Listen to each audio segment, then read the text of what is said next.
Napoli fans around the world, welcome to Napoli Talk. First off, Happy New Year. Second off, man, that's not a Happy New Year because Napoli lost 1-0 against Inter Milan at the San Siro. It's the first loss of the season, guys. Doesn't feel good at all. Like, at all.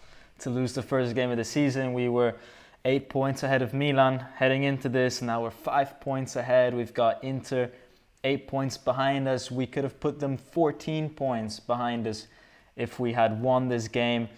And to be honest, I was worried about this game because if you guys watched the preview video, then you would have known Inter's a tough game. So, I mean, I'm not saying I start the season thinking that we're going to lose 3 points away at Inter, but yeah, maybe a little bit. So I wasn't too confident coming into this game, but I thought, hey, maybe this year, because of how good Napoli is, maybe we stand a chance, but wasn't to be.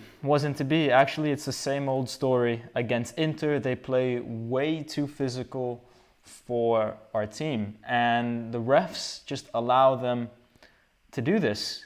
I don't know how many fouls Barella and Darmian did on Kvara, but they completely destroyed him in the first half. And when you get away with that as a player, then that builds your confidence, the team's confidence builds, and obviously Napoli's confidence goes down. And it's a totally different second half when you have a yellow card versus when you don't have a yellow card. And I think that the lack of yellow cards that Inter received in the first half really affected the game. Because, for example, I don't want to talk about the refs too much, but let's say Barella had gotten a yellow card in the first half, or Darmian, then they wouldn't have been able to stop as many counters as they did in the second half, right? So who knows what would happen at that point. It's these little things, right? It's these little things. They'll never make it into any highlight videos. People that haven't watched the game are never gonna know about this. At the end of the season, these are little details that get forgotten, but they're details that have won Inter 3 points or contributed to Inter winning 3 points. And on the other hand, Napoli just weren't good enough, right? The lack of intensity, right? We like to play the ball left to right, and that's supposed to stretch teams out. It's supposed to then allow us to find spaces in between the midfield of the other team, and we move the ball way too slowly left to right, so we can never penetrate that Inter midfield.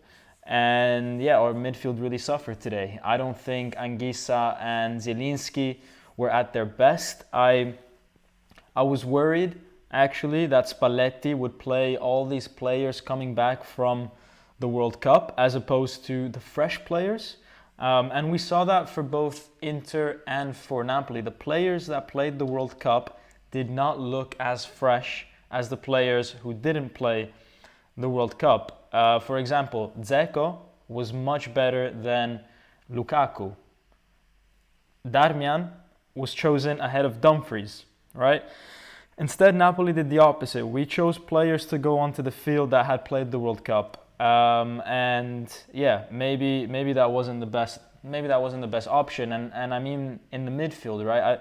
I think when Elmas and Ndombele came on, they just looked so much fresher than Zielinski, then Lobotka. Well, Lobotka didn't play, but then Zielinski and then Anguissa, right? Anguissa was a shadow of himself. Zielinski as well didn't make the best decisions out there. So not very happy with that. And again, I have to touch on the fact that Osimhen struggles to find space, find the ball against the top 6 teams. So far, he's only been able to do well against Roma. Anyways, let's see what you guys have to say. That's my little intro to this game, to this post-game show. Unfortunately, not the best way to start the year. Let's see with Anthony Navarro. He says, well, I guess the first loss had to happen, which is true. Just wish it wasn't against a rival. Now we're going to hear the headlines, Napoli collapse begins. Possibly. I think more than the Napoli collapse headline, it's going to be more like Inter are back, Juventus are back, Milan are back. And then you take a look at the games that Milan and Juventus played. Juventus were getting dominated by Cremonese in 19th. Cremonese hit 2 posts, and then Juve score on the 91st minute with Milik on a free kick, hitting the post, and it goes in. So they struggled as well. A tie would have been a good result for them, but we're going to hear headlines of them being back. We're going to hear headlines of Milan, being on the charge, and yet they were about to get, caught by Salernitana after going 2-0 up. They were very close to conceding a 2-2. So, these teams are not, they're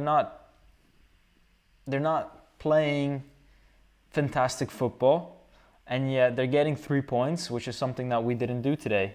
Luca De Rosa says, if it wasn't the first game after 2 months break, I'd comment a tired Napoli. But again, I thought the players, some of them were a little tired. And also, I don't agree with starting Rahmani. Rahmani hadn't played since early November, late October, something like that. You can't play a player against Inter after 3 to 4 months of not playing, right? And we saw how he conceded that goal against Dzeko, completely lost his Dzeko. He's completely out of touch with the tempo of the game, right? You've got a player like Ostigard, who's young, fresh, did all of the preseason, isn't injured. You've got to play that. You've got to play that player. So I don't agree with a lot of the things that Spalletti did with his starting 11.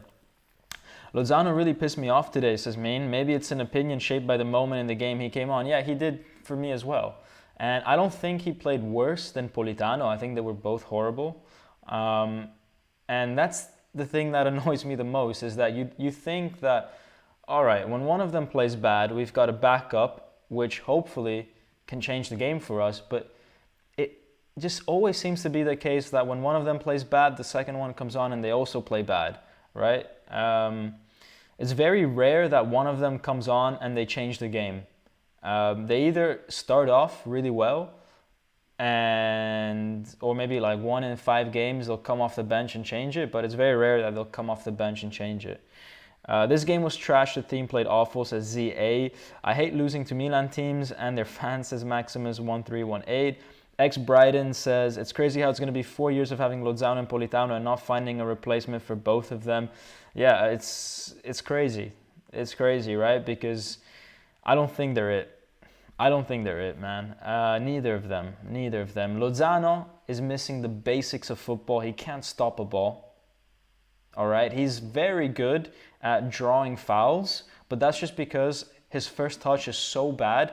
Other teams think that they have a chance of getting the ball, and then he's just quick enough to recapture it before the players of the other team collide into him. And then he's very good at getting into the right moments into the box, right? He's got those 2 things going for him. Everything else he can't do. Politano, on the other hand, it just, seems to be a one-trick pony. Always likes to cut onto his left foot. The few times he goes onto his right foot, nothing good comes out of it. And I don't think cutting into your left foot when you're playing against a team with 5 at the back is a good idea, right? When you're playing against a team 5 at the back, I think you should focus on getting them stretched as much as possible, not going into all the players that they have in the middle. So, both options are just not great for us, to be honest. Hafiz Yusuf says, gameplay was too slow. Anguissa pissed me off so much. Losing balls, I can't recover it back. Kvara needs to release the ball early. Defense shaky. I want Mauro Rui back. I don't think Oliveira played bad. So I think we were missing Mauro Rui's quality. But I don't think Oliveira was necessarily a problem today. And Anguissa, he was, I think, still recovering from not only the World Cup, but also a very weak end to the last bit of the first half of the season, if you guys get me. He started off the season great, then he got injured, came back, didn't really come back to his full potential, then went off to the World Cup. Zach Pagadwan says, we struggled with the long balls and crosses, both theirs and our own. If we're going to focus on crossing, we need to be better in the middle. Otherwise, what's the point? The ref let a lot slide too early. Yeah, the thing is, we didn't cross too much. Whenever we did cross, it wasn't when we had the tempo on one of the defenders. We crossed when the defenders were quite secure of their positions. We didn't give Osimhen much to fight for, and we weren't going into the box with our midfielders, right? The one time that we did that, Anguissa had a half chance in the first half, but other than that, he was never really attacking the box, and that's something that we know we need to do when we cross the ball. We need Anguissa going into the box. Let's not overreact, though, says Adam Miller. We were not going to go undefeated. We need to beat Juve now. That's it, and we are fine. Yeah, I mean, obviously, look, if you were to tell me 16 games into the season, we're 5 points ahead, I would sign that at the start of the season, for sure. So we're in a good position, and, you know, mathematically, everything is still fine. We could potentially even lose against Juve, and things are still fine. We'd still be first, right? At the end of the day, all you have to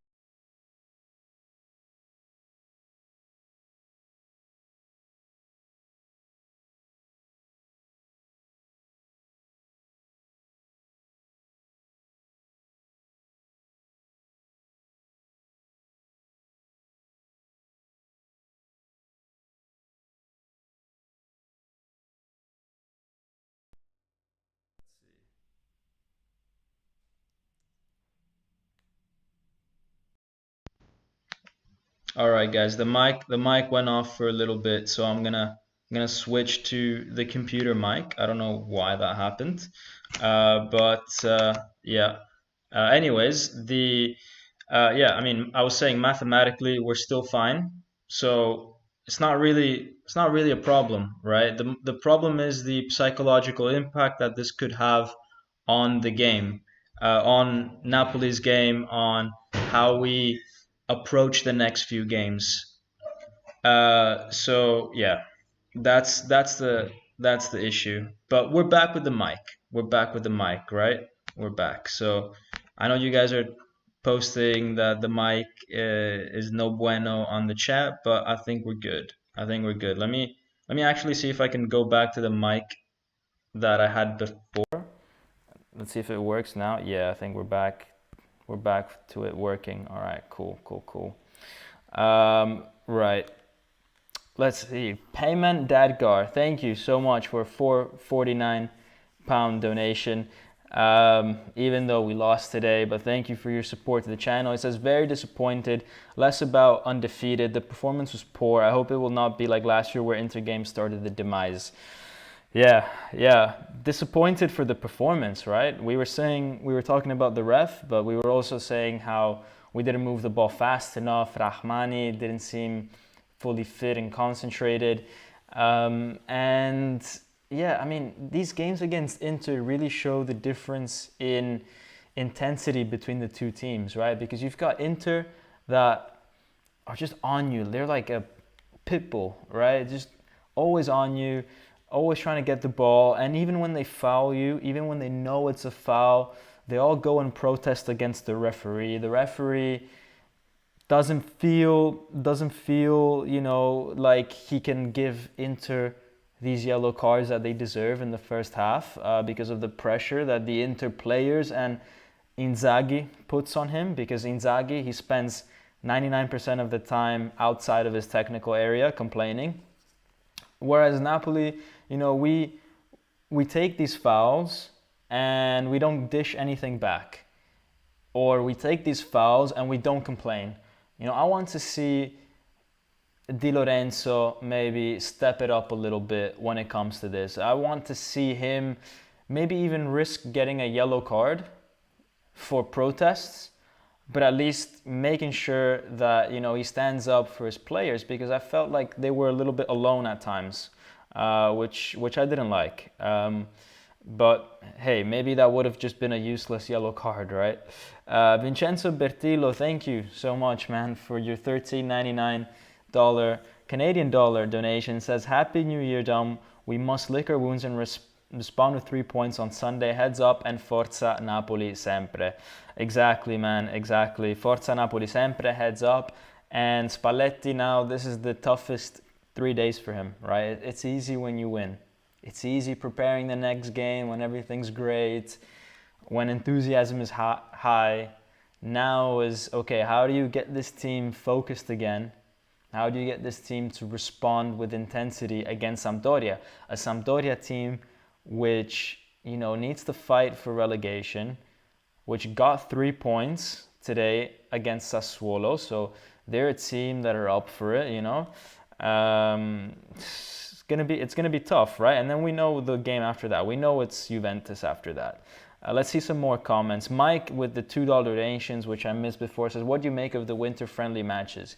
So look, winter-friendly matches, we lost pretty much all of them, all the important ones against Villarreal, against Lille, and I thought, all right, we lacked intensity. That was very clear. But I thought it was maybe because Villarreal had some games to play before us, Lille as well. The French league started earlier. Villarreal had a cup game to play. So I thought, okay, they have a different preparation that they went through. So I wasn't too worried, right? I just thought when the 4th of January was going to come, we are going to be back at our peak performance. That wasn't the case. We are still with heavy legs. It's still not the same Napoli that it was before. And I don't know if this is maybe a tactic that Spalletti is using. He's saying, all right, we've got 20 games to go. We need this team to be able to withstand the marathon that's ahead of us, right? So it's pointless to peak now and then maybe crash in the last 10 games. Let's maybe go through a program where we keep a decent level in the next few games, then we peak maybe 10 games from now, and then we manage to keep a decent level in the last 10 games, right? I don't know, because sometimes, Spalletti, and I'm saying this because Spalletti's teams, sometimes they start off really well, and then they collapse around November, December, right? So maybe Spalletti was trying to avoid something similar in his preparation for this. He didn't want us to collapse 2 or 3 months in. I don't know, guys. I don't know. Let's see how that goes, right? Adam Miller says, I agree about Osimhen. He seems best against weaker opposition. I don't think the lower teams can keep up with him, so we aren't trying those games as often, which is pretty valuable. Yeah, Osimhen, he just gets isolated, right? It's not really that he plays badly. It's not like he misses chances. It's not like he shuts off or anything like that. Like, he is still the same Osimhen as in other games. It's just that we don't give him any service when we play against the top 6 teams, right? So I don't know why that is. Maybe we're a little more nervous, right? Maybe we don't pass the ball as quickly enough, which means we don't find as much spaces for Osimhen to then exploit. It could be a matter of our midfield not helping him out. Dolls MJ says, I hope this one doesn't set a blueprint about how to beat Napoli. It looked more like rugby than football today.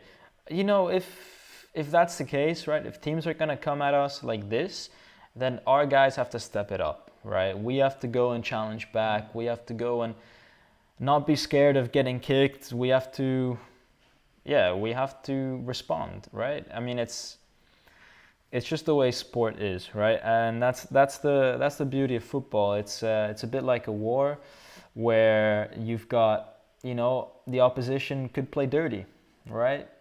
And at the end of the day, right, you've got to find the right tactic to then respond, whether that means being just as physical or finding smarter solutions. But you can't rely on them to play 100% by the books, right? There's a lot of shady things that are allowed in the sport, that shouldn't be allowed but happen in the sport. Manat says, losing away against Inter is no shame. We won against Milan, Lazio, Roma, which puts us in great position as we have home advantage the whole spring. True. But I'm actually, I'm worried about playing against some of these teams at home, because I worry that they sit back just like Inter sat back at home today. I think part of why we won against Milan, part of why we won against Lazio and all these guys is because they tried to play somewhat attacking football at some points in the game, whereas Inter was just like, no, we're going to play as if we're the away team, right? So I am a little worried about us playing at home, to be honest. Rudy saying, funny how you guys judge Lozano while he only played less than 25 minutes. I mean, look, we've had 4 years of Lozano. Like, we know what he can bring to the table. We know what he cannot bring to the table. And same thing for Politano. If they are in a particularly good state of form, they can win games against some mid Serie A teams, because they are, international players. They have some quality, right? But they need to be at their very best for that to happen. Like, if one of them has an average game, they're not going to do anything well. They're going to be actually probably the worst on the field. And that's the problem with them, is that their average is kind of like the team's worst.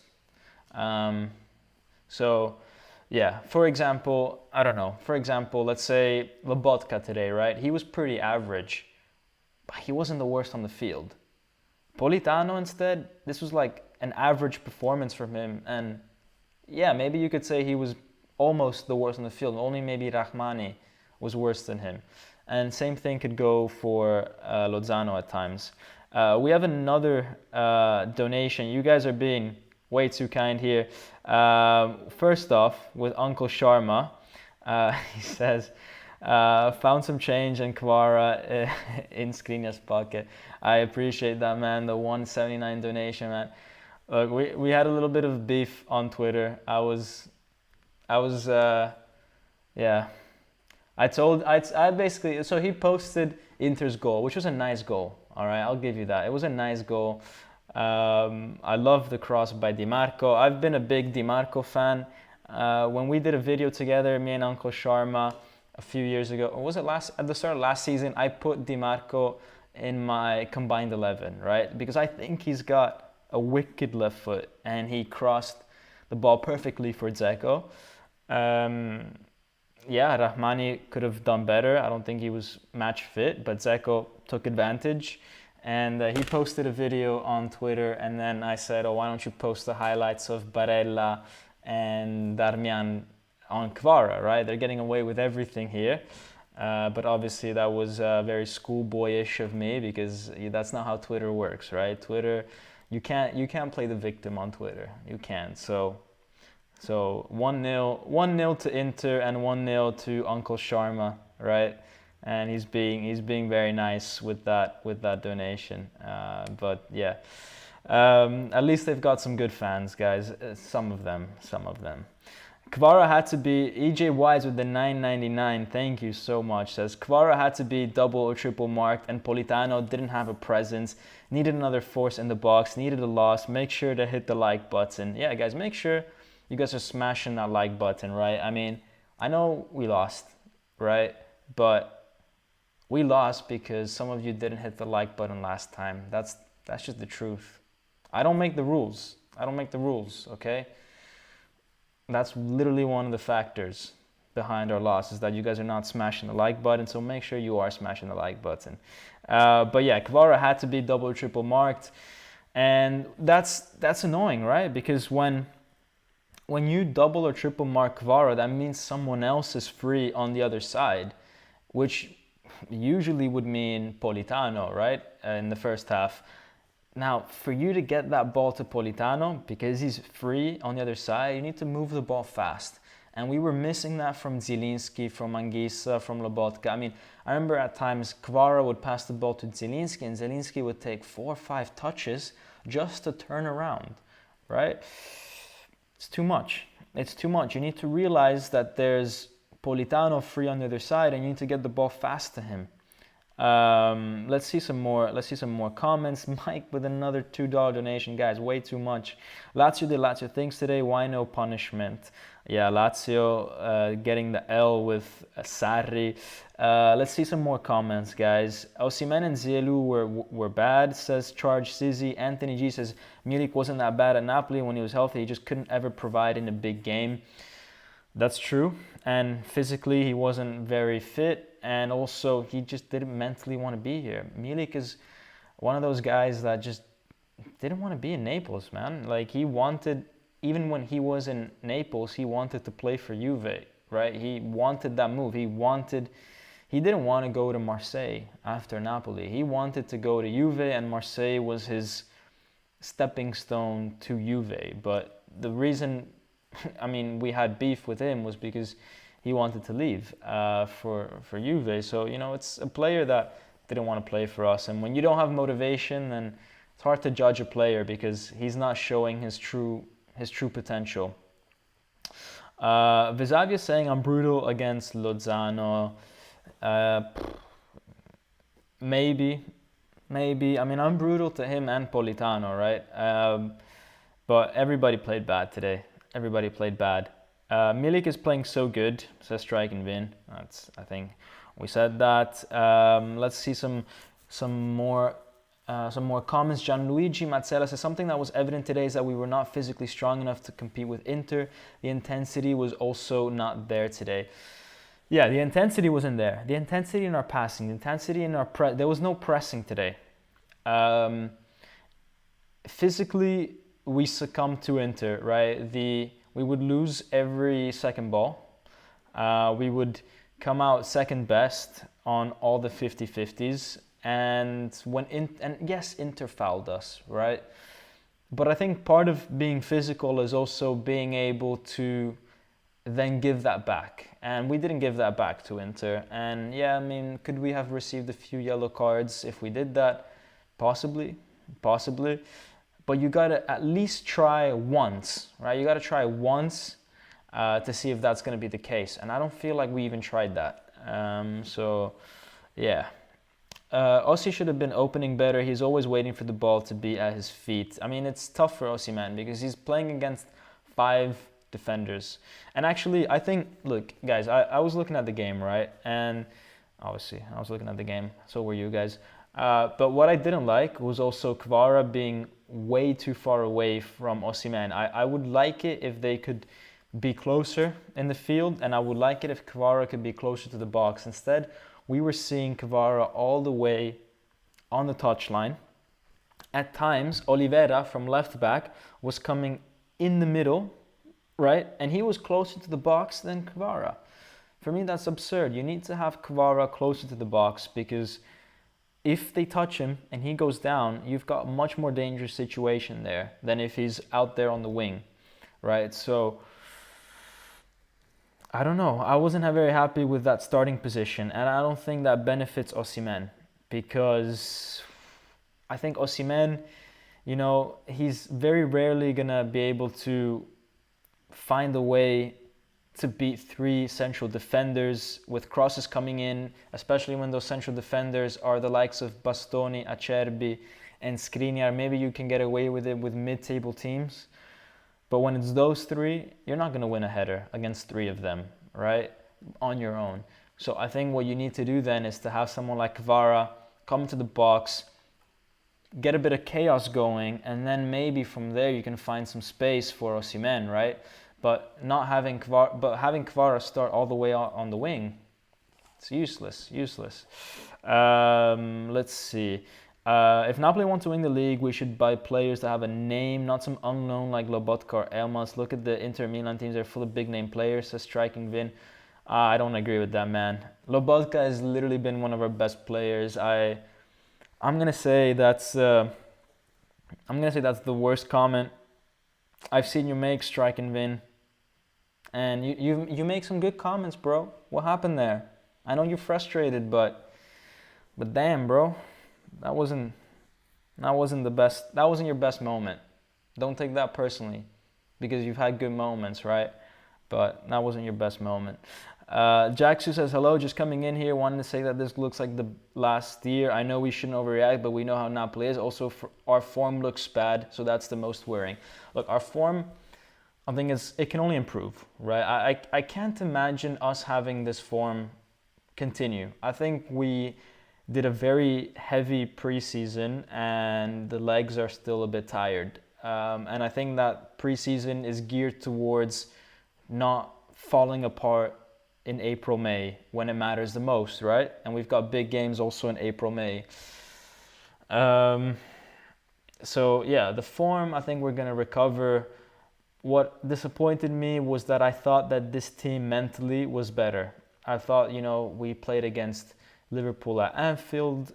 We played against Milan at the San Siro already. We played against Lazio and Roma at the Olimpico. I thought we were used to playing well in big stadiums, in big games, and we would take the game more towards Inter. Instead, I felt like we were nervous. We were playing short passes. We didn't try too many dribbles. We didn't try anything too fancy. We were just playing very safe, and I don't think that's the way Napoli should have been playing. I think we should have been attacking a lot more, being a bit more risky, and putting Inter on the back foot. Yeah. So that's what I think. Let's see. Striking Vin, I think, wants to defend himself. He's saying that's the truth. I don't know if that's the case, man. I don't know. But it's your opinion against my opinion. There's no way to settle this, right? There's no way to know who's right or wrong. I just think that Lobotka, you named Lobotka. I think Lobotka's been one of our best players, right? I mean, for example, you've got Inter. Brozovic has been one of their best players, but who was Brozovic before Inter? He didn't come from a fancy team, right? So, who was Barella? Barella came from Cagliari, right? Who was Dumfries? He came from PSV. So did Lozano, right? Who was Skriniar? Like, all these players, they came from nothing. So it's not like Inter is full of players coming from Real Madrid and Barcelona. No, quite the opposite. It's very similar to us, right? They take players from worse teams. So I don't know. I don't think that's the problem. Anyways, Jacksu says, if we don't deliver in January, February, March, and April, then we're going to lose everything, and at the last months, we won't fight for anything. Elma's dribble was the only moment this game generally had me excited. That's true, and I think it's time to move on to the player ratings, guys. So here they are.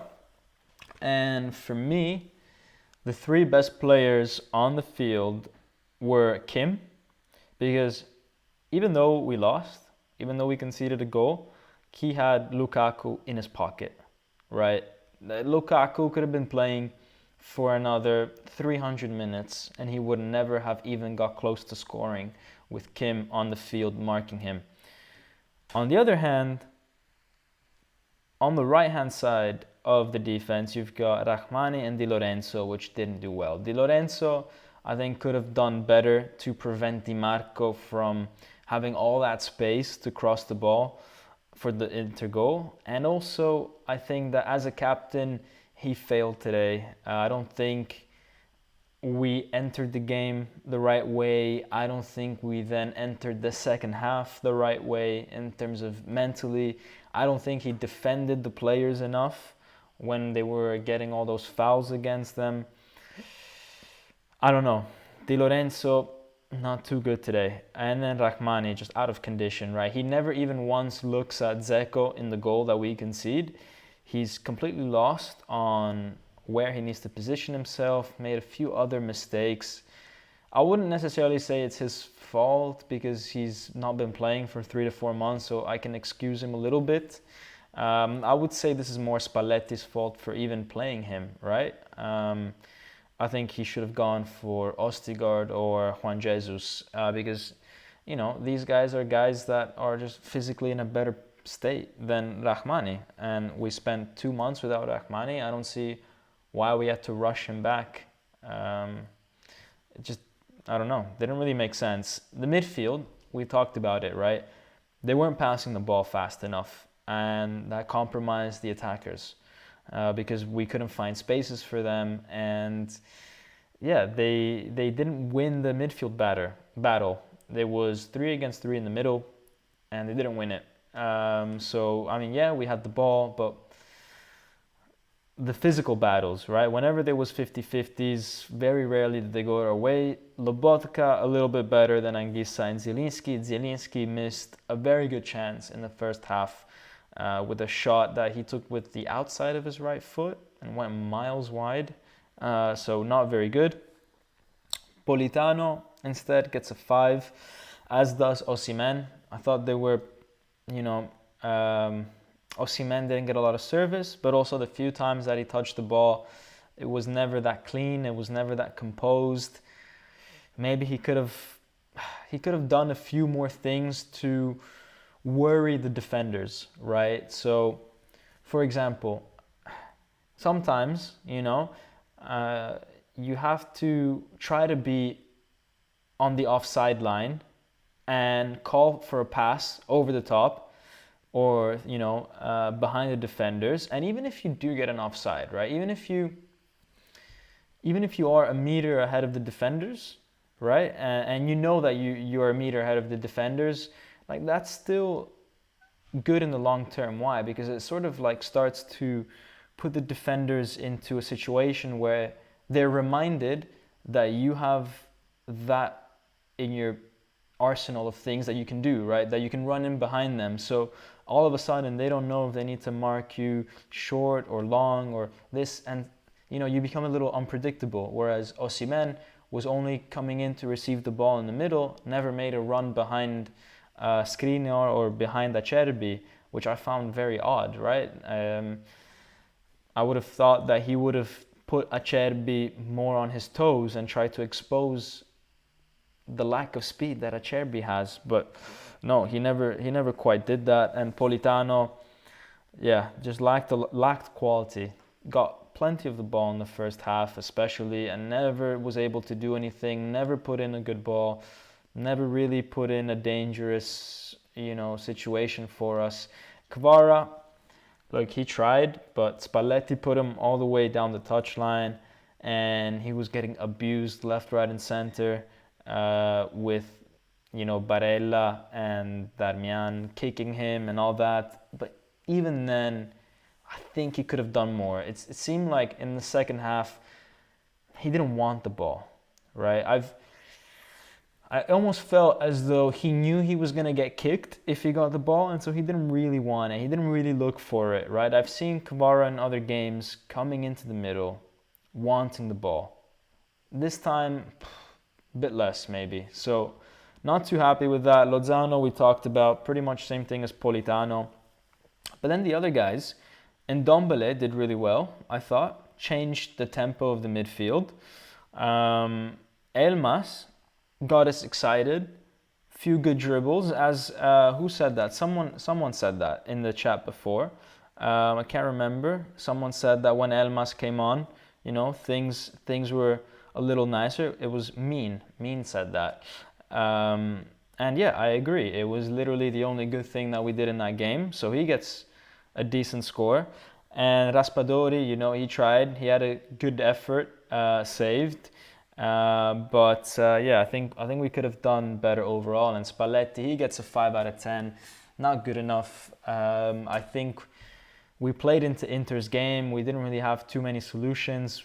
And at the end of the day, guys, we had a shot on target only in the 90th minute, something like that. Not good enough. Let's see what my boy Ayola has to say. Ayolo, what's good, my man? He's in the house saying, please like the video, guys, for more visibility. Exactly, guys. I mean, we talked about it. It's why we didn't win today.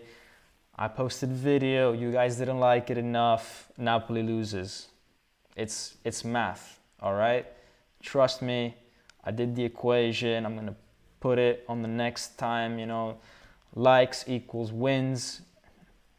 just the way the math works, all right? So I know you guys have me on full screen right now, but just minimize that little window, put a like, put me back on full screen. You're gonna feel better about yourself as well. Thanks, Ayola, for bringing that up. And let's see. Vincenzo says Kim by far the best, maybe even deserves higher. Higher than a 7, possibly. It's just very difficult to give higher than a 7 just because, I don't know. It feels odd to give it after we lose a game. And I don't think he had Lukaku in his pocket, but I don't think he had like this crazy moment of brilliance, right? Like the one that he had against Milan, where he blocked that header with that karate kick. You know, you kind of need something special to go above a 7, because a 7 out of 10 is still it's a good score. Let's see who else. Maybe today we could have used the rumored Adama Traore, says Gianluigi Mazzella. Yeah, Adama Traore, I think, would have been super useful today. I mean, that guy is pure muscle, and I think we need that kind of physicality. We need that kind of speed and physicality in the team. It's a tactic that works for Inter. You know, they're full of wingers with physicality and speed, and he was absolute chaos for Barcelona when we played against them a few months ago. So, you know, I really like Adama Traore. Someone, Labatka had the highest passer rating today, says Mike Xstad. It doesn't matter. That's the thing. That's the thing about stats, right? A lot of you guys ask me why I don't talk much about individual player stats after the games, right? And obviously there's all these stats like 99 passes completed out of 100 and 86% pass accuracy here, and it's like, guys, stats don't tell you the story, because of course Lobotka has close to 100% pass rating. Everything he did was sideways or backwards passes. Like, I could have done that same thing, honestly. Like, I'm exaggerating there. Obviously, he played a good game. I mean, not a good game, but he was decent, you know, and not everybody can do what he did. But, I mean, none of his passes were forward passes. It's just the truth, right? Lobotka, in this 4 months that we've had him in this season, how many through balls has he given? Now, a lot of the times, we don't criticize him for that because we've got players like Zielinski and Anguissa that do that work for him, right? But as a midfielder, when you realize that your teammates are not at their best, then you then have to try to propose that yourself. I'm not saying you have to do it. I'm not saying we expect an assist from Lobotka, but at least give it a try. You know, if you're seeing that Anguissa and Zielinski are struggling, man, just give it a try. See what happens, right? And instead, nothing, never a long ball, never a through ball, never. And it's just, for me, that shouts the fact that you're playing it safe. And as I said, when the team is playing well around you, you don't need to do that, and you can get away with not doing that. And at the end of the day, you know, if the team is playing well, it's actually a good thing that you're not doing that, because it means you're not risking to lose the ball, right? So that's why you get a good rating. But when you are losing, when your team isn't playing well, then you not trying that actually lowers your score, because, you know, you've got to try stuff. So that's my 2 cents on Lobotka today. Even though I'm in love with that player, I didn't like him today. Oliveira had significantly higher than anyone else passing and dribbling progression. He's man of the match in my opinion. Oliveira was decent, but again, from, I think, a left back, okay, you can have good passing, okay, you can have good dribbling, but at the end of the day, you need to whip some nice crosses in. You need to get into the box. You need to play. Like, if you look at Di Marco, he put in an assist. He's Inter's left back. So how can Oliveira be man of the match when someone in his very own position got an assist today? Doesn't feel right. So that's why I don't really like to look at stats too much, guys. I like to judge the players based on what I see with my eyes. Johnny Baum says Kim is man of the match. If it wasn't for him, we would have lost 3-0. I don't know. I think he did well against Lukaku. He kept him quiet, but I don't think Lukaku had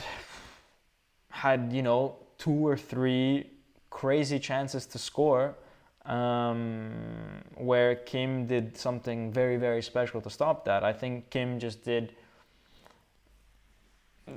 was just there, right? Kim did his job. I don't think he did something extra special. And I don't think they would have scored 3 goals on us either way.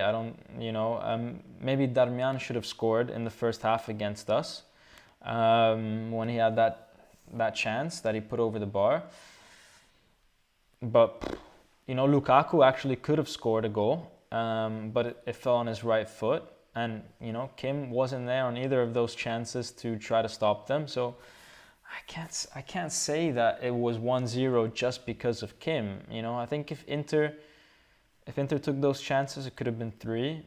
It would have been very unfair for it to be 3. But, yeah, I don't know, guys.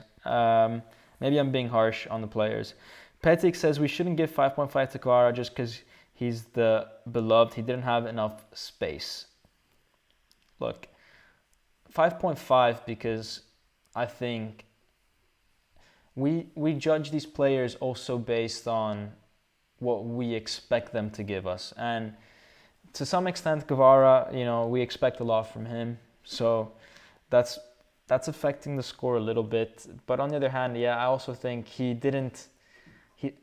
in the second half especially, he didn't really want the ball, is my opinion. I think he spent at times 10-15 minutes without touching the ball, without really asking for it, compared to other games where he goes into the midfield and really takes the ball from the midfielder, not even gets past the ball. He literally takes it from his own players. We didn't see that sort of desire from him to touch the ball. Anyways, guys, Lawrence Moore is asking, do you think this was just a speed bump, or should we be worried because of the previous failures in recent times? Look, guys, we've got 5 points ahead of us. We must win against Sampdoria, and I think if we win against Sampdoria, then that's important. If we don't win against Sampdoria, then that's when I'll start to be worried, because if we drop points against some of the big teams, that's okay. That's why we had the 8-point buffer, right? Because it's normal to lose against Inter away from home. It could be normal to tie against Juve. It could be normal to drop points against Milan when we face them again, right? And that's why we need those 8 points. What we can't do is lose points against teams like Sampdoria, Sassuolo, Salernitana, these guys, right? Those are the teams we need to win against.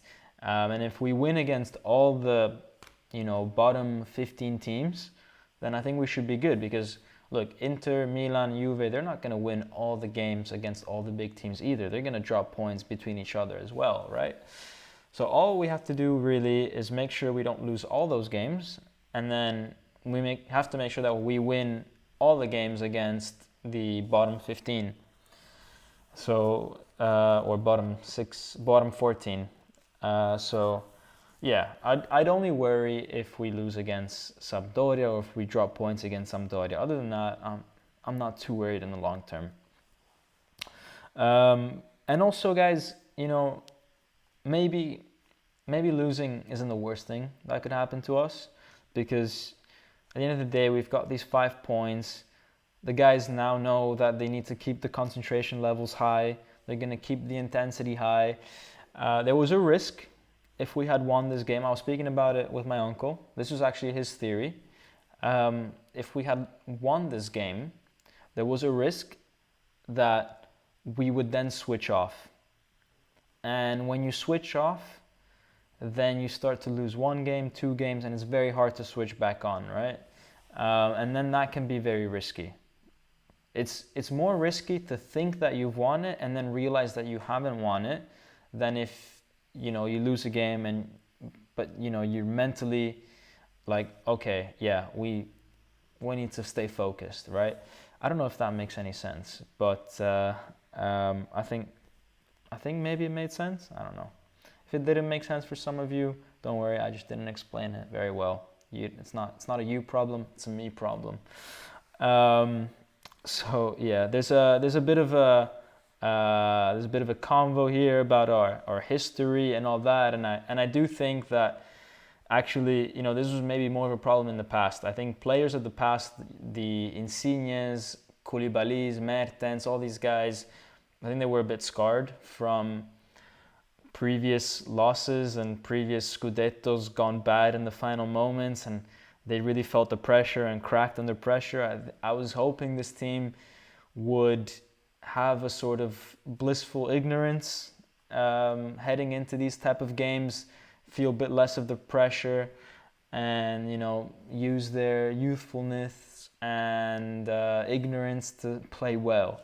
That's what I was hoping for, and we'll see. Maybe that's still the case. At the end of the day, I think we lost today because maybe we just weren't physically in the right condition, not because we weren't mentally ready. I think that's the main reason why we lost today. And Ben Payne says, nice haircut, Dom. Thanks, man. Appreciate it, and hope you're good. Let's see. Some more comments. Obviously, Johnny is saying hopefully this year can be different. Eric Lamela is in the house. I don't know if he's actually the Eric Lamela. If you are, then please stand up. Mario Rui says, Mario Rui should be played in some big games. His cross won us the game against Milan, obviously. Also, Simeone's header won us that game, and Simeone has now scored in pretty much all the big games. He scored against Liverpool, scored against Milan, scored some very important goals, Simeone, and he got 5 minutes today in a game where Osimhen wasn't touching the ball. So, I don't know. Should Spalletti have subbed Osimhen off before? Possibly. I don't think anybody would have complained too much if Osimhen got subbed off on the 75th minute, for example, for Simeone. At the end of the day, Osimhen didn't get subbed off. Simeone got subbed on in the 85th instead of a midfielder. I don't think Spalletti could have done that any earlier if he wanted to put both strikers on, because we would have completely lost the midfield at that point. So it was either he waits until the 85th minute to do that, or if he wants Simeone to come on earlier, he had to sub Osimhen off in the 75th minute, something like that. So that's a difficult decision to make, very difficult. Blue Line says, I want to see the desire of shooting from outside the box. That's true. We didn't shoot anything today. We didn't score many from there this season.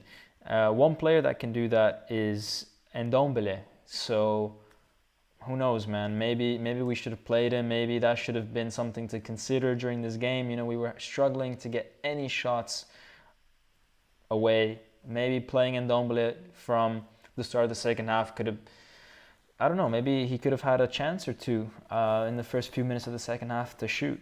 Who knows?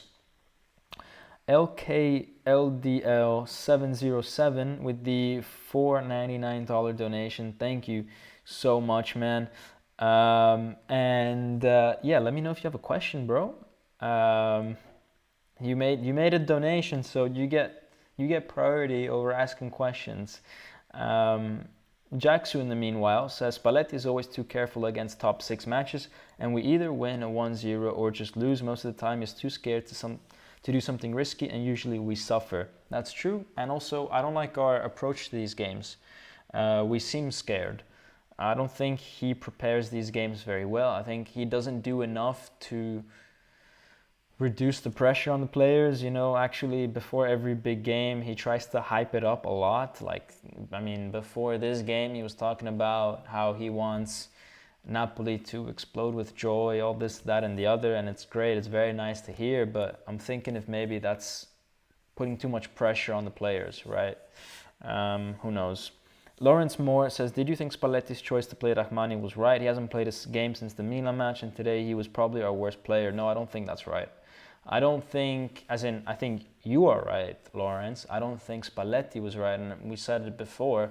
I think a player that hasn't played for 4 months shouldn't be playing 90 minutes in such an important game, in such a physical game, against a guy like Dzeko, who he's an animal in the box. You need to be 100% match fit, and match fit also means like mentally in the zone to play games. Like, guys, I haven't played football in a long time because of a knee injury, and then I played goalkeeper, all right, at one point, just to be on the field with the boys. I was like, surely that's not too bad for my knee. And as I played goalkeeper, and I couldn't pass the ball. Like, I couldn't understand the intensity of the game. And I used to play in midfield, so I was used to all things happening around me. And then I played goalkeeper, and all of a sudden, I've got everything in front of me, barely any pressure on me, and I couldn't play. I was freaking out about how to pass it. Why? Because I was missing from a few months from playing the game, right? So I wasn't used to the intensity. And you could see that Rahmani, to a much lesser extent, was suffering from the same thing, right? He was not used to the intensity of the players moving around him, and he completely lost Dzeko. So when we talk about match fitness, it's not so much necessarily physical fitness, but it's more about being mentally in the zone, to understand the distances between players, and to understand the flight of the ball. All these things that, if you haven't seen a ball flying across the pitch in a professional game at full intensity in 4 months, you might misjudge it when it comes to you. And that's what happened today with Rahmani, right? He misjudged the ball. LK says, worst game I've seen this team play. I understand single player having a bad game, but when the whole team struggles as bad, then some things need to be analyzed. Exactly, bro. That's why we're here. We're analyzing. And yeah, I think there was a problem with Rahmani. There was a problem with attitude. There was a problem with Zielinski and Anguissa not being at their best. I don't know why Elmas and Ndombele didn't start. They looked great in the preseason friendlies. They did the whole preseason. I also think it's disrespectful not to play them, because at that point you're basically saying to them that they're not very useful. Imagine doing all the training sessions for a month, and then 2 players who didn't play the friendlies come on in the first game of the season. Like, no, come on. You've got 2 players there which worked for the team for a month, while the other guys were in the World Cup, then a little bit in vacation, this, that, and the other. It's like, come on, no. Spalletti, you got to play Elmas and Ndombele at the start of this game. So, yeah, that's the problem, I think. Damn, LK, this is the worst game you've seen this team play. Then I'm jealous. Some of the games in the Ancelotti-Gattuso era left me speechless. And then he replies saying, I'm telling about this season. But yeah, man, Anthony G reminding us that we had Carlo Ancelotti and Gattuso, and those were dark times, man, especially Ancelotti. At least Gattuso, some of the games were fun, but Ancelotti, wow, that was harsh. That was torture every time, especially because it was a post-Sarri era, right? So we went from playing beautiful football to then playing 4-4-2, which is ridiculous. No team should be playing 4-4-2 anymore. So, yeah. Vane, we've beaten 4 out of 5 teams from the top 6. What are you on? He's talking to because Striking Vince says, yeah, we are scared when we play top 6. So I think those 2 comments can be both valid. Yes, we won against 5 out of the top 6 teams. At the same time, yes, I do think we have been a little scared in some of those games. And it just so happened to be that maybe the other team was also equally as scared, which for example, Inter maybe today not so much. They weren't scared. They weren't scared. They went out there and they tackled us. They played physical. They did what they had to do. Whereas maybe, you know, when we played against some of the other teams, they were equally as scared, and two scared teams faced off, and then the one with the better quality won. I don't know if that makes sense. I don't know if that's what really happened, but hey, that could be it. Mike is talking about the Drake curse, even though Drake was supporting Argentina. So who knows? Johnny says Serie A doesn't even have a top 6. Guys, stop it. Which is not true. I mean, there's a clear top 6 in the Serie A. So yeah, and guys, how many times does Edin Dzeko score against Napoli? There must be some stat which makes Napoli his favorite victim, for sure. Anyways, guys, it is midnight here. It's been a long live. We didn't get to do the tactical analysis the way we usually do with the screenshots and all that, because I was watching the game with family on the sofa. But that'll come back for Sunday's game against Sampdoria. We're also not going to look at Spalletti's press conference because I'll summarize it for you. I listened to it after the game. He said that basically a few players didn't play at their best. We didn't move the ball fast enough, and that's why we couldn't find space. That's pretty much what he said, guys. So there's no point in me loading it up and translating everything for you. Those are the key takeaways. Some players did not play at their best, and we didn't move the ball fast enough. And yeah, he didn't give too much away apart from that. So anyways, guys, I hope you guys smash the like button when you're done with this video, and you recover from today's loss. And then we're back against Sampdoria, this time at home, and I hope the crowd gets behind these players for that game. Anyways, guys, I hope you have a good night, and as always, Forza Napoli sempre. Ciao.